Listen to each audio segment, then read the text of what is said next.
Okay. It's okay. Handstand. I teach handstand up against the wall just because it's got a higher safety quotient. There are a couple dangers to teaching handstand against the wall, not the least of which is somebody putting their foot through your wall. But also it can encourage a big sway in the lower back, which we'll address. It's hard to teach handstand in the middle of the room in a classroom setting. One way to get around that is to have people pair up and do partners, and so one person operates as the spot, and the other person operates as the performer, I guess is the word I'm looking for. The problem with that is that if people don't have enough core strength to get up into a handstand, that the partner can get kicked. So you gotta make sure that when you're training handstand, I like to start on the wall to assess to see whether or not people have the core stand to achieve lift as opposed to kick. So I'll show both. Again, arm balancing, all arm balancing, it's the relationship between wrist, elbow, shoulder. In a handstand, the relationship is straight. So in the other arm balances that we've done, it's been that 90-degree angle. In handstand, it is straight.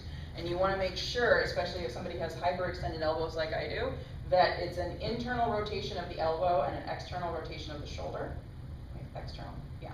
I'm sorry, other way around. External rotation of the elbow, internal rotation of the shoulder, and that should create the lock. It's not rigid, but a lock in the arm. And then you've got the full dorsiflex of the hand. The hands come down to the ground and they are shoulder distance apart. Okay, some people, if they don't have full strength, if they're still in kickoff, can have it a little bit further separate. And if they're going to be doing handstand walks, sometimes they'll take it out a little bit further. And if your arms come out, then odds are the legs are going to come out for a balance. Does that make sense? But really in a good handstand, like a handstand hold, the legs are straight, the arms are straight. So if you're going to have them use the wall, you want to make sure that they're close enough to the wall that they're not going to get the back bend. And I will show you the awful way to train that.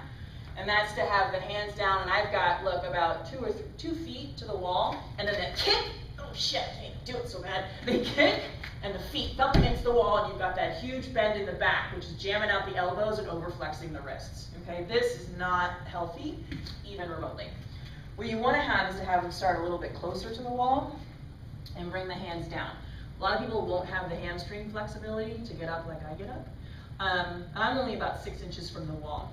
Wrists are underneath shoulders, head is down, but I'm looking at the floor. I'm looking at the space between my thumbs, and it's one up, the other one up, okay? Push down in through the hands, lock the arms, pull, move on, bring the legs together, and there you go. To get out, the feet come down. So the difference is lift versus kick, okay? If you're doing it in the middle of the room and someone's spotting you, that lift, Pam, come spot me. The lift makes a huge difference than the kick. The lift is controlled. Just make sure I don't go over. Go this way. Okay. So lift. You got it? And that's how it's going to look as a teacher. Okay? Feet come down. See? Scary, isn't it? Expecting that. Yeah. I can wrap it up.